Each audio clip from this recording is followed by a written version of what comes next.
Saudações, terráqueos, tudo bom? Mais uma vez, Rodrigo Rezende com vocês aqui na Academia Universalista para a nossa terceira aula do nível Sociedade 1, que é falando sobre civilizações antigas, avançadas no passado, tá? No passado bastante antigo. E é o seguinte, qual é o objetivo dessa aula? Tá?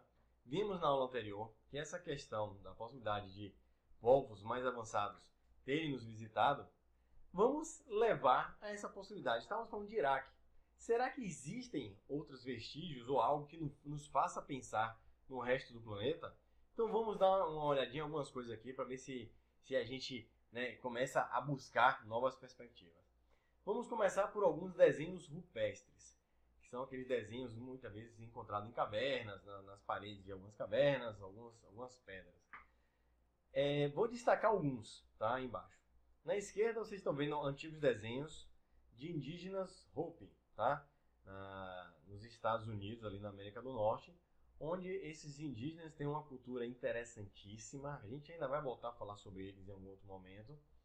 E eles desenharam aí certos povos do céu. Tá? Estamos falando, gente, de muito tempo atrás, tá? E olha aí, parecendo que eles estão usando capacete. Inclusive, a gente vai ver mais pra frente, eles atualmente na cultura, eles se vestem parecendo, você vê que é um astronauta direitinho, representando esses povos ancestrais que vieram dos céus e trouxeram aí conhecimento, blá blá blá. Estamos falando de Estados Unidos, né? E aqui embaixo estamos falando de Austrália. Olha aí, desenhos rupestres também de seres com redomas sobre o crânio, olhos grandes, né? A vibe é bem parecida, e não rolava internet naquela época. Olha os Hopi lá também, ó, olho grande, parecendo anteninha lá numa cabeça grande. E os caras lá na Austrália também desenhando a mesma coisa. Inclusive, nesse da direita ainda tem um negocinho no céu. Podemos forçar a barra, parece um humano aí com rabo, sei lá que é isso aí, um bicho. E parece um disco voador, não parece não? E embaixo um disco voador soltando uma coisinha assim ou parecendo que pousou, enfim. Isso aí na verdade significa o amor, tá? É só uma especulação. Mas eu acho que vale a pena a gente ver o que... Olha, eu não sei nem quantos milhares de anos estamos falando desses desenhos. São povos isolados, né? E olha que os desenhos são muito parecidos. E muito parecidos, inclusive, com formatos que a gente está tendo um entendimento cada vez mais atualizado hoje.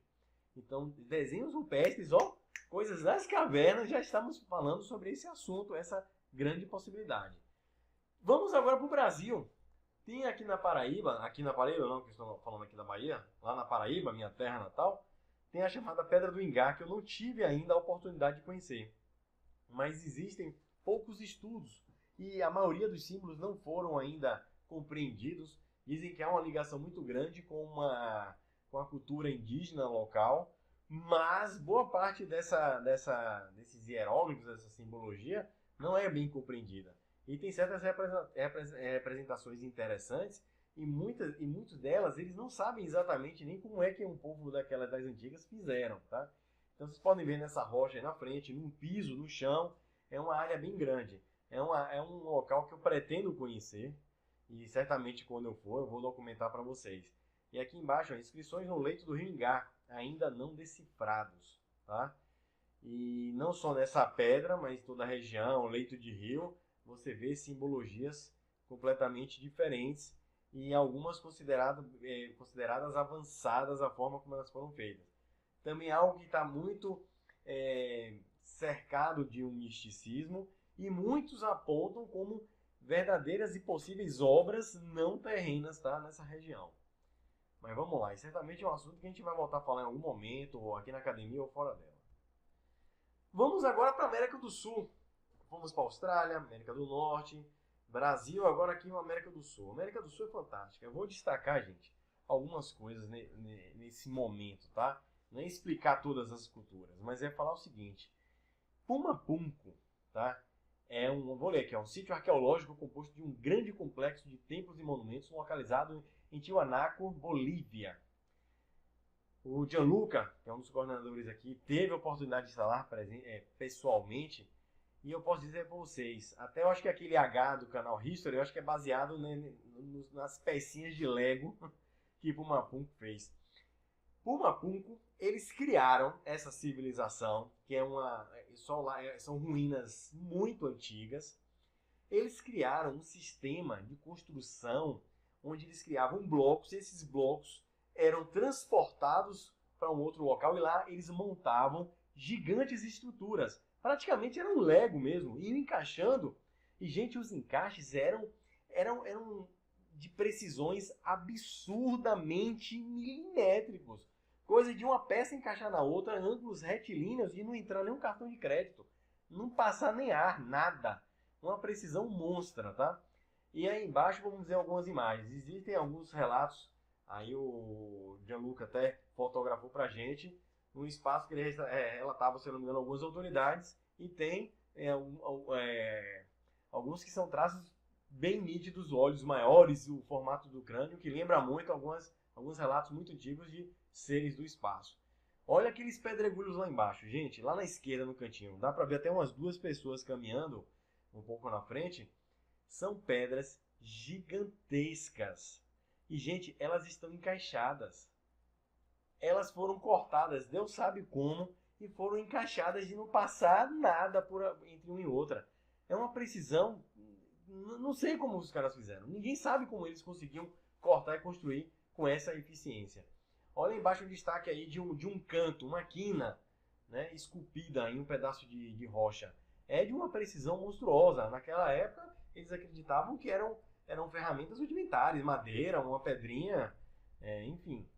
E onde tem essa mão aí destacando esses furinhos, e que em cima tem um outro destaque também, é o seguinte: dentro dessas estruturas, quando elas eram encaixadas, existem furos que permeiam por metros de profundidade nessas pedras, que são furos com 1 centímetro ou poucos milímetros em toda a sua extensão, perfeitamente circulares, sem erro praticamente nenhum, sem desvio nenhum, dentro de toda a sua estrutura, dentro dessa linha retilínea, certo? É perfeita a geometria. A pergunta é como é que os caras furavam com a simetria tão perfeita e de uma forma que hoje a tecnologia mais próxima seria uma broca de alta rotação ou, quem sabe, um laser ultra power ultimate, né? E isso tá lá para você medir, tá para você mensurar. Inclusive já levaram alguns especialistas em mineradoras, tal. O próprio History Channel fez bastante, o Alienígenas no passado, ele falou muito bem sobre essa região. Levam no local e perguntam: vem cá, como é que a gente consegue simular isso? Alguma das peças eles falaram: cara, nem a minha mesa de precisão tem a precisão dessa superfície. Ele falou: você não faz ideia de como eles conseguiram criar com essa precisão de corte ou de nivelamento. É algo absurdo, tá? E outra coisa que estão em pesquisas mais recentes, eles estão vendo o seguinte, que escritas cuneiformes, né, colocadas como criadas pelos sumerianos lá no Iraque, eles estão vendo que há uma correlação em vasos encontrados lá em Puma Punku com a escrita dos sumerianos. Ou seja, estamos falando de uma civilização na Bolívia que, teoricamente, não teve contato nenhum com uma civilização lá no Iraque, que eram os sumerianos. E estão vendo que há uma ligação muito grande, né? E aí embaixo vocês podem ver aí mais algumas estruturas que, gente, isso não é barro não, isso é pedra. Você tenta quebrar uma pedra para você ver. É muito complicado e chama muita atenção, tá?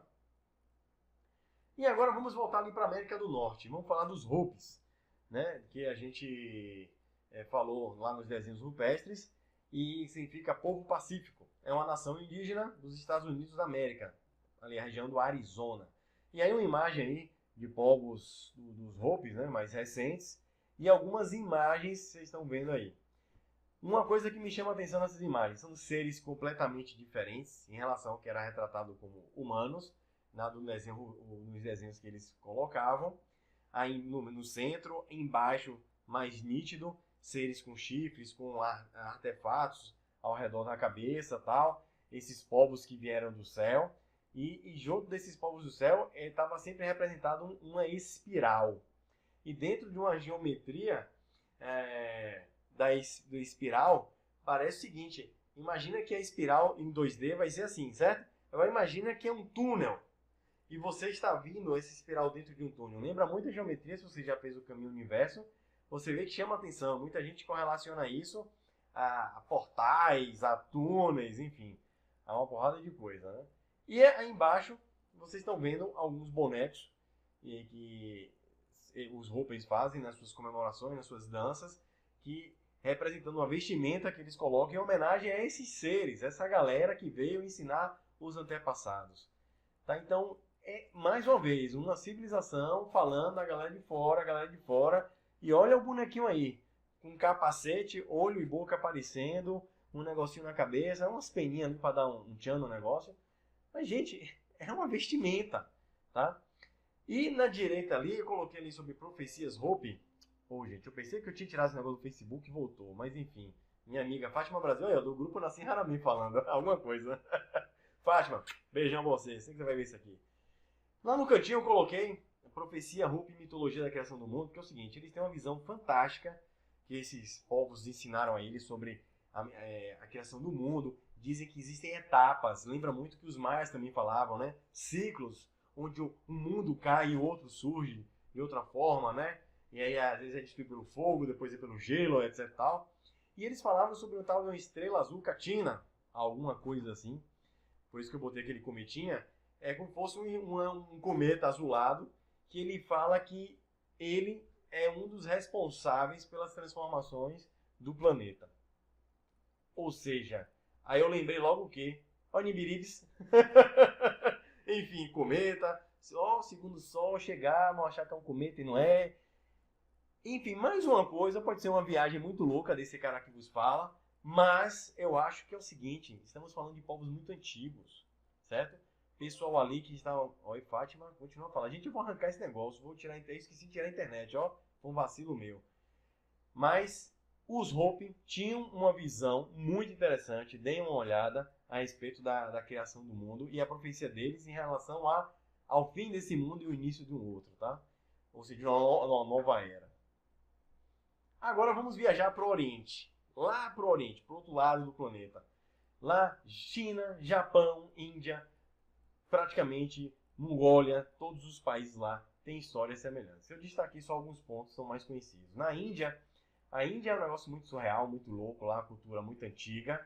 E muito interessante são os relatos das Vimanas, onde eles retratavam que, mesma coisa, seres do céu aí, ou deuses, como queira chamar, se locomoveu com verdadeiras cidades flutuantes, certo? Uma cidade lá brilhante, cristais brilhante. Cristal brilhante, meu irmão. Imagina um LED ligado, como é que você chamaria há 3.000 anos atrás? E flutuando, inclusive alguns até descreveram o que viam em detalhes, tal. Dá pra, em certos diagramas a gente pode até mensurar quantos motores existiam, coisas muito complexas que dizem que inclusive os nazistas, né, buscaram esses textos, essas possíveis evidências para trabalhar em cima de tecnologias. No Japão, aqui na esquerda, lá vocês podem ver um outro aviso aí, não sei nem que aviso é esse, meu Deus, eu vou fazer em outro computador. Desculpa, gente. E aí, no Japão também retrata aí, praticamente de um cara parece estar narrando, olhando para um disco voador, tá? E tem como tem no Japão aí os dogos, que são estatuetas de seres que tudo parece seres vindo do espaço, e são estatuetas que eles não entendem muito bem do que se tratam. O Japinha ali no cantinho também, indicando na pedra um desenho, a mesma coisa, parece um crânio, dá pra ver, não sei se vocês vão conseguir enxergar bem, mas dentro tem os olhos, é como se fosse um domo na cabeça e um negocinho em cima do domo, parecendo umas antenas. Mais um desenho rupestre, mais uma coisa muito antiga agora no Japão, e com uma figura parecida, né? A ideia é parecida no retrato, como os bonequinhos, os dogo. E voltando para a Índia, aqui embaixo também tem a chamada as vimanas, as carruagens se degladiando aí no céu. E tem o famoso deus Ganesha, o deus Ganesha, não sei, porque tem uma cabeça de elefante, que fizeram uma correlação, gente, que eu achei fantástico, eu trouxe aqui para vocês. Eu não sou conhecedor da cultura indiana, tá? Certamente muitos de vocês conhecem muito mais do que eu. Mas eu achei interessante como foi. Você está vendo um deus, normalmente os deuses eles vinham de fora, tá? E quando eles chegavam lá na casa dos deuses, quando viram, rapaz, o cara tem cabeça de elefante. Dizem que uma outra deusa cortou a cabeça dele, aí botou elefante, porque é sabedoria. Aí, meu irmão, tem uma alegoria que não falta. Mas a cabeça de um ser, certo? De um deus, por ter uma tromba, fizeram analogia com um cara com um capacete e um tubo para respirar. Como aí no filme Prometheus, um alienígena, ou como um cara aí que vai voar num caça, que precisa respirar com o auxílio de uma máquina, onde fica uma verdadeira tromba ou de elefante, que é a mangueira de respiração. Então, é interessante a gente tentar visualizar nos olhos de quem viu. Você não viu sabendo que existe drone, que existe caça, que pode existir uma nave espacial, que existem aviões. Você olhou não conhecendo nada disso. Você olhou há 3.000 anos atrás, só conhecia jumento, mula, cavalo e camelinho. Acabou. E se tinha luz, era fogo. E a Terra era plana, se duvidasse. Né? Naquela época, hein, galera? Naquela época, pelo amor de Deus. Então, quando você vai lá para trás e enxergar o que eles estão enxergando, você tem que atualizar para 2018, para esse nosso calendário. Então, há uma correlação que eu acho muito interessante. Vamos viajar, continuar a nossa viagem. Vamos agora para a América Central. É outro lugar também fantástico. Vamos destacar aí os maias, né? Os famosos astecas do México. E aí um destaque aí para o templo de Kukulcán, onde esse templo, no solstício de verão, ele faz algo muito interessante, onde esse templo, ele projeta, vocês estão vendo nessa imagem maior, justamente nesse dia, o sol vai incidir em um lado, como tem na figura aí do meio, tá vendo bem no amanhecer. O amanhecer ele vai pegar metade dessa pirâmide que tem base quadrada, certo? E essa sombra na quina vai ser projetada na escadaria e vai formar uma figura de uma serpente, onde a cabeça está lá embaixo e você vê que faz todo o corpo da serpente indo até o topo. Os caras, olha, só para fazer a pirâmide já é complicado. A gente não sabe nem exatamente como eles fizeram. E outra coisa, vocês viram até na aula passada, eu nem falei isso, mas quando eu mostrei algumas civilizações antigas na primeira aula, Suméria, Egito, tal, né, mostrei alguns templos, a moda era a pirâmide. Se você já fez o caminho universo, você já está começando a entender que pirâmide pode não ter sido uma coisa aleatória, tem um motivo. E é tecnológico, né? Mas como é que essa galera do passado poderia pensar em tecnologia, ainda mais na geometria ligada ao planeta? Mas enfim, pirâmide estava na moda, já era difícil pra caramba. E além de ser difícil construir essa zoeira em qualquer lugar, os caras ainda tinham o trabalho de, peraí, vamos fazer uma zoeira aqui, ó. Quando o sol, no solstício de verão, amanhecer, vamos botar uma sombrinha aqui, vir uma serpente. Gostei da sua ideia, massa aí, bora. Gira um pouquinho aí e faz.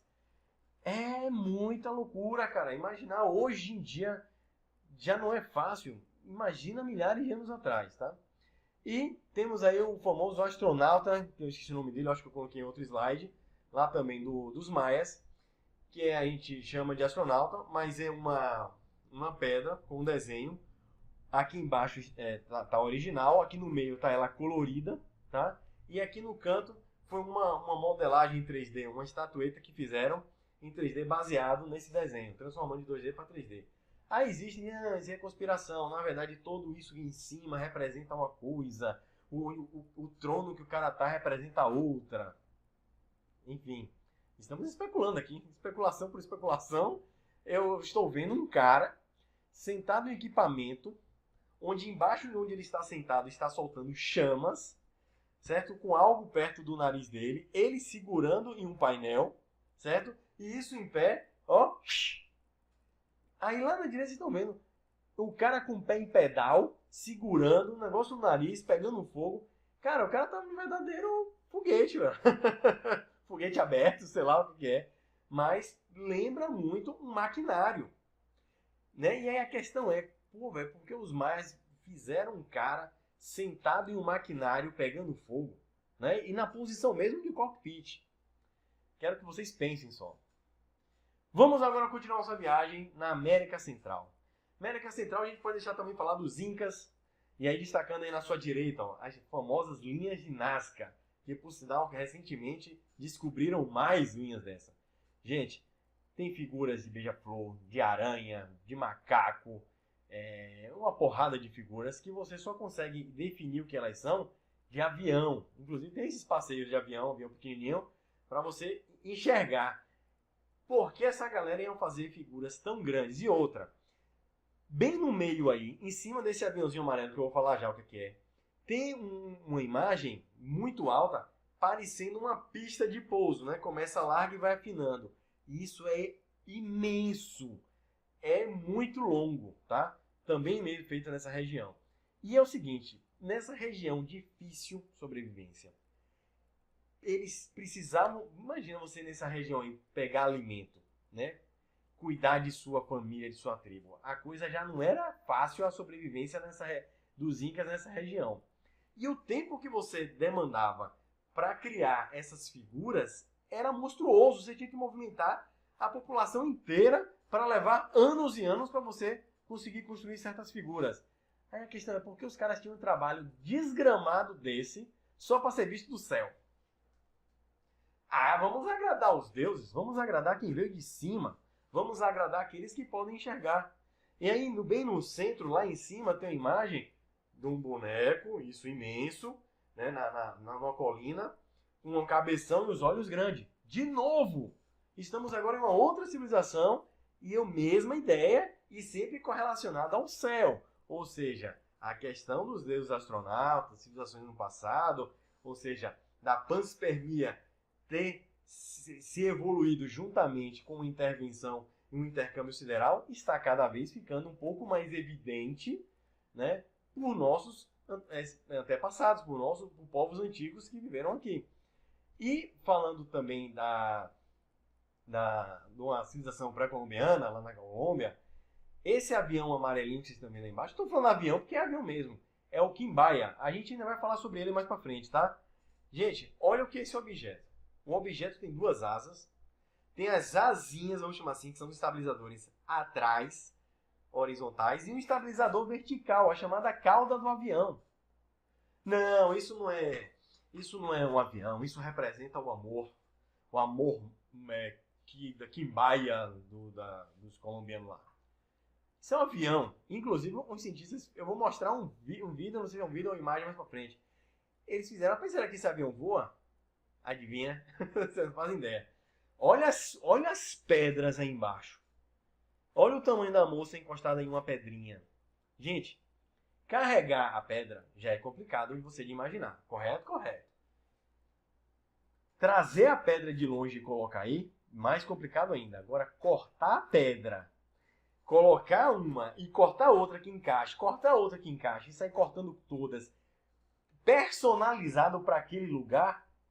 Gente, Puma Pum foi mais sofisticado. Ó, faz tudo igual e lá monta. Que essa peça pode ficar aqui ou pode ficar aqui. Aí, em muitos povos antigos, não. Aquela pedra foi feita para ali só. Imagina o tempo ou a tecnologia que utilizaram para fazer isso. Tá? E outra, é um encaixe ali, não tem massa corrida não, não tem concreto não. É pedra cortada, encostada na outra, que não passa nem pensamento. É uma coisa muito complicada. Outras imagens aí também, supostamente, isso aí eu não tenho certeza, tá, gente? Supostamente foram divulgadas pelo governo mexicano, salvo engano, onde é o seguinte, se isso for verídico, tá? Porque essas aí eu não tenho confirmação mesmo, não dá a entender, é explícito aí, ó. Artefatos mostrando naves soltando luz, aí no meio aí, ó, planeta Saturno, outro planetinha e um maluquinho com o olho de novo, ó, inclinado, alongado dentro de um maquinário. No outro lado, um ETzão com a cabeça comprida, olho comprido, inclinado, olhando para a nave lá, o sol, a parada. Um artefato igual a cabeça de um ser com um olhão grandão. Enfim, né? Deixa a gente pensativo pra caramba. Mas vamos continuar a nossa viagem. Vamos agora para o Oriente Médio. Eita, que lá tem história. Vou logo para os sumerianos. Lá no cantinho, vocês já viram, né? Os caras que sabiam como era o nosso sistema solar. Nem entrei no mérito das outras coisas todas que os sumerianos falaram, preferi indicar ao grande trabalho que o Renan fez no Red Pill. Mas só isso aí já deixa a gente pensativo pra caramba.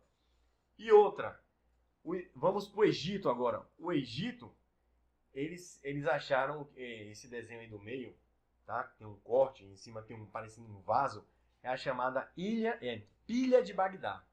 Gente, ao que tudo indica, era armazenado, salvo engano, não lembro qual era o suco de limão, sei lá, um elemento mais ácido em um metal interno, ou seja, toda essa estrutura desse vaso, da maneira como foi encontrado, ele serve perfeitamente para eletroquímica.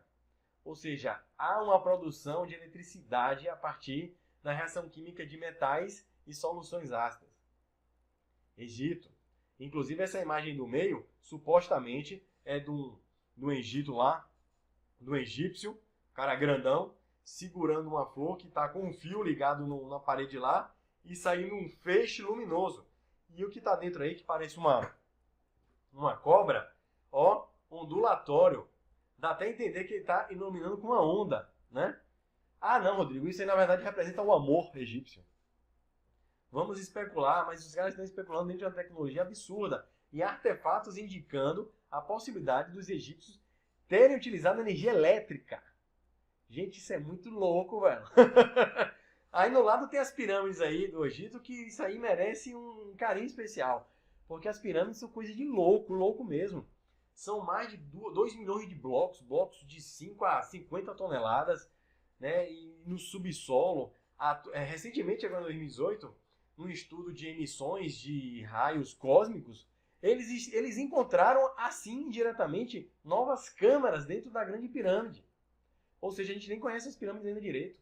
Muito menos como fizeram. E além de pegar mais de 2.300 milhões de blocos na Grande Pirâmide, de cavar, né, um buraco na areia, no deserto, pegar a madeira, eles diziam que os cientistas dizem que eles transportavam isso sobre... as pedras eram cortadas com cobre. Tenta cortar uma coisa com cobre. Dá 3 pancadas, o cobre já amassa.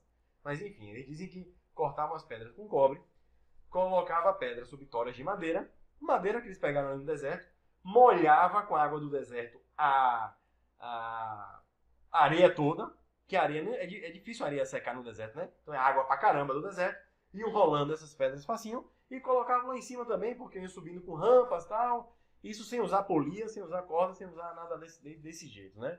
Então algo simples de entender como eles fizeram, né? Bem simples.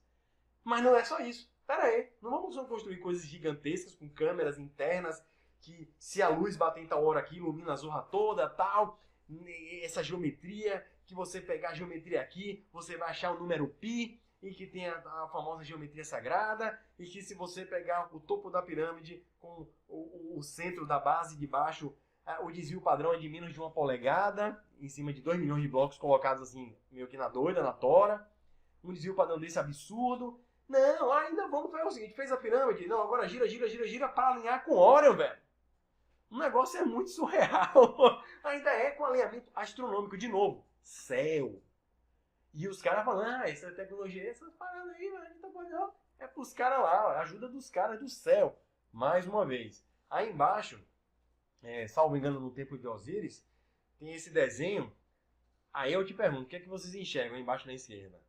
Gente, é nítido aí um helicóptero. Mais uma vez, um objeto com hélice e uma cauda. E tudo indica ali até que deve ter uma asinha horizontal, um estabilizador vertical. Os caras desenharam um helicóptero. Não, isso não é um helicóptero, isso é o amor. E do lado do amor, aí, tem um negócio parecendo um submarino, embaixo parecendo um avião, ó, um objeto parecendo uma nave com asa e estabilizador vertical. Não, isso também é o amor de novo, né? Então, assim, tudo indica o seguinte, eles tendo acesso, você um cara de 5 mil anos atrás, 10 mil anos, 12 mil anos atrás, inclusive dizem que a esfinge é até mais antiga que as pirâmides, você tá vendo um helicóptero, você consegue até desenhar, mas você não vai nunca entender o que zoa um helicóptero. É um negócio do céu. E acabou. Você não vai nem usar o termo helicóptero em nada. Hélice, diferença de pressão, nada disso. Estabilizador, nada. É um negócio dos deuses, do céu, acabou. Tá? E aqui embaixo, também no Egito, são as famosas, quem já foi no Caminho Universo já deve ter visto a gente falar isso, da flor da vida. Tá? Essa representação aí na pedra deve ter o tamanho da minha mão aqui assim. Na pedra, tá? Ela não está talhada. Não me pergunte como isso foi feito. É por isso que eles não falam muito sobre isso. Mas isso aí não é uma figura talhada. Isso aí não é uma figura pintada. Isso é uma figura incrustada, queimada, sei lá como é que é feito isso. E representa, gente, não uma coisa esotérica para fazer tatuagem bonitinha. A gente vai ver no Caminho Universo que os egípcios já estavam desenhando como povos do planeta inteiro sobre uma possível estrutura fundamental do vácuo. Vai lá para o Caminho Universo. E os sumerianos ali com o sistema solar. Então, Oriente Médio também, deixando a gente pensar. Opa, fomos pelo planeta todo. Praticamente o planeta todo, né? Oriente Médio, a África ali, enfim, se for na Europa também vai achar. No planeta todo, para a gente pensar. Mas só no planeta todo? Vamos para Marte? Vamos ousar, vamos para Marte. Coloquei aí umas coordenadas, onde você vê uma estrutura no Japão muito antiga, tá? Ó, uma estrutura, lembra, piramidal, triangular, com em uma ponta uma parte mais circular. Olha essa ruína em Marte. Não, Rodrigo, isso é pareidolia. Isso você está achando que é parecido, mas é só uma montanhazinha com a erosão dos ventos de Marte. Tá bom, mas parece muito. Beleza, vamos para Marte ainda. Vamos lá para baixo. Tem aquele famoso rosto de Marte, né? Que pelas teorias conspiracionistas, eu li isso na década de 90, dizendo que em 88 um hacker conseguiu tirar algumas imagens da NASA. E entre elas estava esse rosto. Daí a NASA veio se justificar que era erosão, pá, e deu esse efeito ótico parecendo um rosto. A questão é, a NASA ia divulgar essa coisa de graça assim? Não ia. Ela não quer polêmica para ela. E aí, outro detalhe, eu fiz o seguinte. Todo mundo coloca, e aí tem umas fotos mais recentes, mostrando uma parte com maior erosão. E aí um cidadão fez o seguinte, ele pegou uma parte que estava com menos erosão, pegou a outra e espelhou. Só que além de fazer isso, que fica aparecendo o rosto, ele girou a imagem. Só isso. Olha como a perspectiva, às vezes, só precisa de um 180 graus da vida. E aí chegou essa imagem que eu coloquei para vocês embaixo da palavra Japão. Gente, essa imagem de cabeça para baixo é o rosto, que está na esquerda.